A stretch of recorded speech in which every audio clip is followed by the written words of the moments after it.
Welcome back into Fox 54 for another week of the Blitz. I'm your morning anchor, Jackson Rowland. And I'm your news producer, David Joaqui. Each week in the Blitz, we preview all the NFL action heading your way this Sunday on Fox. And we got 4 teams left. Conference Championship weekend's kicking off. Let's get started.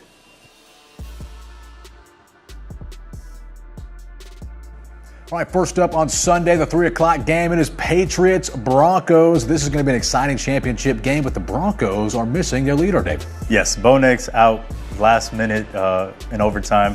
Breaks something in his ankle, out. Now we have Jared Stidham taking over for him. And it just seems like the Patriots keep getting this lucky break here. You know, C.J. Stroud didn't have a good week last week, looked terrible, even though Drake May did turn over the ball 3 times. So I think the Broncos are going to have to really get at him, force those turnovers to actually stay in this game, because Stidham is only 1-4 as a starter right now. That's right. So you have Stidham, who was at Auburn when Bo Nix came on his recruiting trip. Then he backed up Bo Nix. Now he's replacing Bo Nix. So kind of a crazy storyline for War Eagle fans. But as you mentioned, Stidham, not a lot of experience or success as a starter. So for the Patriots defense, you're looking to apply pressure there, rattle the new guy. But for the Broncos, their defense can keep them in this game. We saw Drake May's vulnerabilities against pressure last week, like you mentioned. Texans defense was no joke. Now their offense didn't come through like they normally would, but we saw those vulnerabilities from who we thought was an MVP frontrunner turn the ball over 3 times. Now, if I'm looking at the game right now, Bo Nix out, I really like the Patriots winning this one because of the offensive firepower they have. It's Stephon Diggs, Travion Henderson, a lot of weapons, and they're on a roll right now. What do the Broncos got to do to stay in this, David? They're definitely going to have to get to May. Obviously, he's had a couple fumbles this season. Last week he had 4, only lost 2, but that's going to be the key thing. Get to him, tackle him, sack him, and hopefully get that ball with the short field. At least give Stidham a good chance to, get the ball in the end zone, or if not, let the kicking team win it for you again. So I think that's going to be their key, but I just don't see the Broncos just having enough to stop Drake May. Like you said, they just have all these offensive weapons, a 3-headed monster essentially, with May being able to run the ball so well. I think they take this one easily, and it looks like the Patriots are back. Yeah, Broncos definitely don't have the odds with them. Not only is Bo Nix out, but J.K. Dobbins also on the IR as well. So you have your run game now suffering. Odds are not in their favor despite being home at Mile High Stadium. It's going to take a lot for them to win. I think the defensive effort can be the thing that keeps them in this game. I still don't foresee it being a blowout for the Patriots, but I think they're heavily favored, and for good reason. Yeah, it's going to be that, and probably the air pressure up there at Mile High. That's going to be the only thing that's helping the Broncos out this week. You got to hope the altitude kicks in.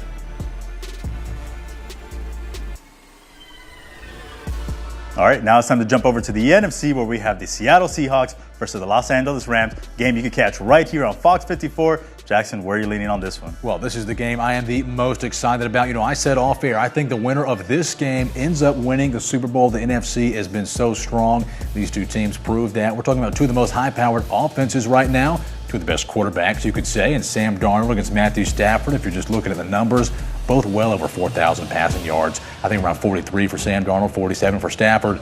Stafford, I think, the MVP front runner. He's joined by Puka Nacua as well. And as you mentioned, Devontae Adams is coming back off air. So I think they've got a lot of offensive firepower, but we just watched the Seahawks steamroll the 49ers. Their defense has been so solid all year. They've been my Super Bowl front runner since the beginning of the postseason. I like the Seahawks in this one, but David, what you got? I mean, I could see you with that, especially they're going to be at home. That 12th man is nothing to play around with. Oh, yeah. LA has gone in there. They're both 1-1 against each other this season. Last game was a thriller, 38-37. What a finish. Had that crazy 2-point conversion that we've never seen before. And Seattle, leaning on their offense and winning in OT with that 2-point conversion, the second 2-point conversion. Right. Now, the only thing is this is playoff time. Sam Darnold has not been in this conference championship. The other man on the other side, MVP frontrunner Matt Stafford, Georgia Bulldog, has been there. So he knows how to win, and I think I'm leaning just on that. Obviously, both teams have great offenses. Seattle is missing now Zach Charbonnet, so that's going to be a big hit to their running backs. You do have to lean on Kenneth Walker more, but I just think LA just has too much firepower, like you mentioned. Devontae Adams back. He's getting adjusted more to the offense now after his concussion. And I think that's just going to be too much for Seattle to handle. Even though that defense is great, I think that firepower at the end is just what's going to push them over the edge. Yeah, the real test is going to be Seattle's secondary. This, to me, is the best offense they have faced all year. And we've seen this clash, like you mentioned, 2 other times. Both times were thrilling. I think this time will be no different. But I do foresee this game being a lower scoring affair, despite both of these offenses both really looking in peak form, being at the right time, that is, but I think the defense really is going to overshadow in this game. I really see this being a much slower paced, a more ground-heavy game, which, may be controversial, but that's how I see it playing out. I think Seahawks win, though, by a touchdown, maybe 10.